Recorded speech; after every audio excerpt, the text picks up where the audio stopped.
What happens if I click this? There we go. Well, here we are. It's 9:58. Billy says I'm not supposed to start before the moment. And in fact, I really need to wait to give everybody time to be here. So this is brand new. This is brand new. I'm in my brand new home. If you saw the pictures earlier, um, there's a picture of the living room, and you can see my office door, and this is what's on the inside. This is a different technology that is allowing me to be on Facebook. I think. I hope. I hope.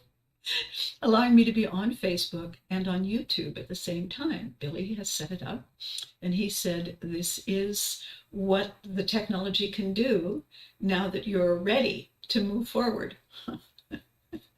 And I said, okay. So it's just 9:59. I'm going to do one quick thing, and just to make sure that it's actually happening. Okay. So I hope I don't blow this, but I have to. No, you know what? I'm just gonna trust. I'm just gonna try. I was gonna go over and see if I could see it on Facebook, but no. So, good morning, everyone. Good morning. Welcome back. I am broadcasting live from my new home. It has been a very complicated few days, almost 2 weeks, 3 weeks when you count the 5-day ice storm that I was not able to be on. And then when I got here and the internet rep set everything up, there was a glitch, and I wasn't able to use my computer, just my phone. And I'm kind of new at the phone thing, so I had to wait. And in between the move-in on the 13th, I had 2 road trips that I had to take care of that took all day. So from the 13th and then the 14th and then the 5th. So basically, I have been frantically unpacking and arranging and rearranging and moving and discarding a ton of stuff. And as you can see, I'm still behind me, like there's a ton of boxes. You are on both. Just check it for you. Thank you. Thank you, Charles. So how does it look, Charles? Let me know. Is it brighter? Is it more colorful? Do you like my shoe gallery? I have over here, off camera, that no one can see, I have um, 20 boxes that still have to be unpacked, papers and whatnot. And good morning, and it looks lovely. Oh, awesome. Awesome. Thank you. So this is really exciting. This is a technology.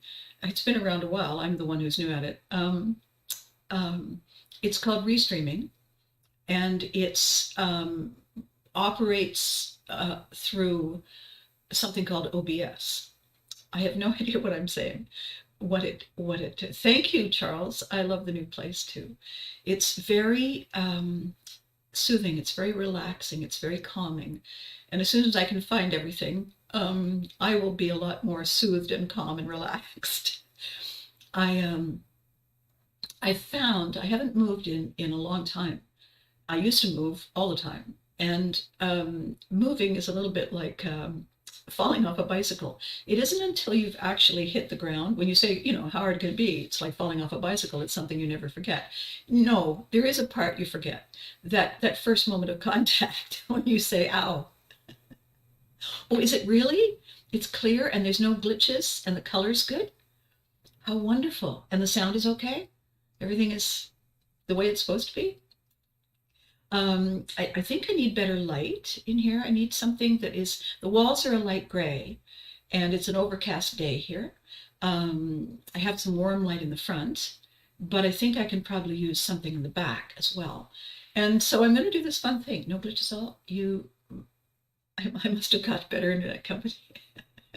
No, I have the same internet company. What I have is Billy showing me how to use it. Apparently it isn't plug and play. You have to know something. So anyway, I want to talk to you about the changes. And I want to talk about the difference it makes to be aware that there is always a ripple effect. There always is a period of time when you drop the stone in the pond and it goes kerplunk, and it creates, that splash. And then you give it a few seconds and there are ripples. And the ripples are equal in size to the weight of the stone, the size of the stone, and from the height that the stone was dropped. So the size, the weight, and the height give you the reaction on the water. And we all know that when you think about just, dropping a pebble into the water and watching the ripple effect. If you stop thinking about it that way, and you start thinking about it with people's actions, that what we say and what we do has that ripple effect. And when it's difficult to manage because we're overwhelmed, because we have so many other things that we're trying to juggle all at the same time, we don't ride the ripples as well as we probably could. And I know that for the last several months, I have been frantically trying to keep up with all the demands on my availability, my time, my ability to be there, to be part of events that were unfolding.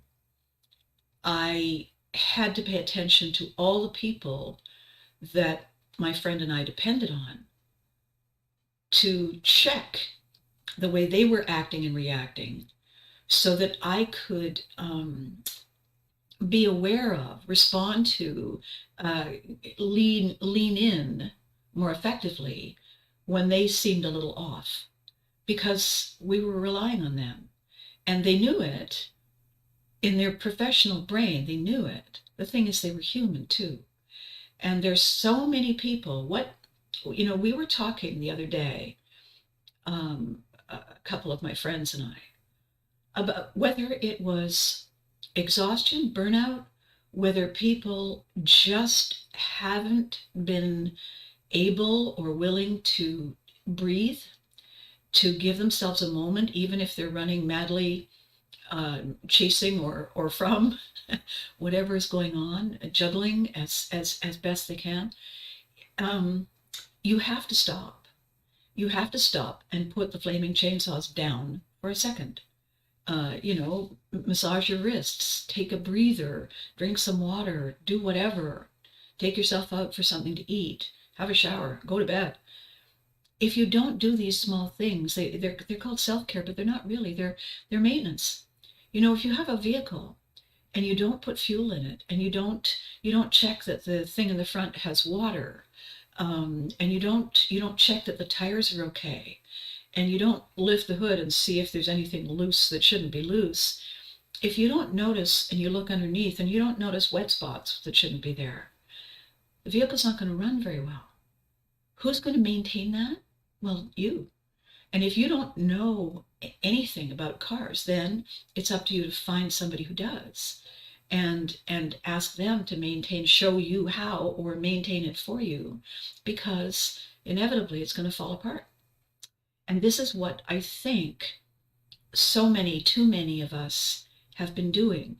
We ran into something a few years ago, this COVID thing, this virus that we had never experienced in our lifetimes, unless we had, traveled the world and we'd gone to foreign places where there are diseases and illnesses that we have no natural immunity to. Unless we have gone and done that, our systems weren't prepared. We didn't have the mechanic who knew what to do. We didn't have the tools, and we didn't have, oh yeah, you're going to need a filter for this and you're going to need a thing for that. We didn't have any of those things. We had to wait for those things to be created. And as a result, and we didn't know if we could go out in public, we didn't know if we could congregate, we didn't know how contagious it was, we knew nothing. And so we had to try to figure out how to do all our so-called normal everyday routines differently, without warning, without practice, without instructions. Exhausting, scary, and nonstop. And if we have children and they can't go to school and we have full jobs, who stays home? Who loses their income in order to look after the kids? Online teaching and learning, the teachers, it was overwhelming for them. They'd never done it. Every single thing that we needed to do, work from home. How do you reinvent the way people like us have always done it like this? And I think what happened is people forgot that there is a learning curve, a leaping curve, and we need to give ourselves time to manage it, to navigate it, to figure out where the rocks are, to figure out where the shallows are. We need to give ourselves permission to have different expectations of each other, people working for us. You needed that report by Friday. Well, I don't know how to use the equipment. When Billy came the other night, I had been up since, what time is it? And I had been managing legal details and financial details, and I had just come back from another road trip, talking to banks and lawyers and notaries, and it was complicated and exhausting. And I don't care how good you are, 2 hours round trip each way, plus the meetings there, and then the meetings here, and the unpacking and the looking forward. Why can't I find my socks? Your brain can only handle so many details nonstop. And at one point I said, okay, I love you. Now stop, because I can't, I feel I'm not going to retain this. And Charles, I want to thank you. It's wonderful that you are giving me this running commentary, because I have no, I had a list of things I was supposed to do that I was instructed in. What's today? Tuesday, Sunday at 9 o'clock at night after a full day. And so did I remember everything? Maybe. I don't know. Is it working? Charles is saying that it's clear and it's crisp and there's no glitches and it's broadcasting simultaneously the way it's supposed to. So we're off to a pretty good start. I've taken pictures of my new space so far, and everybody is being very kind and enjoying what it looks like and saying how different, and I'm really glad, because having the new space, I've just been talking about, having the new space is my opportunity to, yes, driving can wear you out. 16 hours from Washington, my home in Pass Christian, Mississippi was a killer. Oh my goodness, yes. Having all these new things, not really quite sure where a lot of my essentials are, because you make plans, I'm going to put the coffee maker in the car, and I'm going to put the immediate things I need for my office and for my bathroom and for my whatever in the car. Yeah. But then at the last minute, you put everything else on top, and then somebody else helps you unpack your car. No idea. No idea where the coffee maker was for 3 days. Okay. All of these things are great intentions. All of these things are opportunities for us to either beat ourselves up or take a break for a second, laugh at what's wrong. The other night when Billy was here setting us up and saying, so we got to do the volume, he's sitting in his chair, I'm sitting over there. He's doing volume. And I said, excuse me? He looked, yes. I said, shouldn't it be me doing the volume? Since oh, sorry. Change places. Have me sit. Move the shoe rack and the fascinator rack a little bit. I can't find the batteries to plug in the on-air sign. But it's okay. All is forgiven. We're brand new at this. We just got in the boat. We're trying to figure out how the oars work. And that's the message I want to give you today. First part of this was, can you see me? Can you hear me? How does it look? Please comment. The second one was, I have been going through this amazing process. And it was 7 months last month. And today we're coming up on the 8th month of the most surprising, confusing, worrisome, anxious-making experience of my entire life. And where I am now is a safe space. I found my safe harbor. I found a place with good dockage. I found a place where my boat and my Vikings and my colleagues, well, good morning, Terrence. How wonderful to see you. I found a place where I can launch my little boat again. I found a place where I can say, this is home. This is my home port. This is my fresh beginning. I think it's really fitting that it's happened in birthday month, in Aries season. I think it's very fitting that it's happening in spring. I think it is a tribute to all the good things that I am. I know your safe space will continue to grow and flourish. Thank you. I think that this safe space, this safe harbor, is going to be where we all begin this journey together, this Pivotry in Motion, and other amazing, exciting, fascinating, and fun adventures.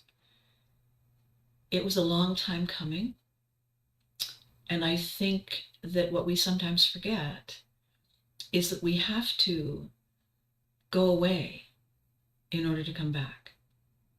We have to see our familiar from a distance, to place it in context, to take those 5 steps back and say, that is in fact where I was.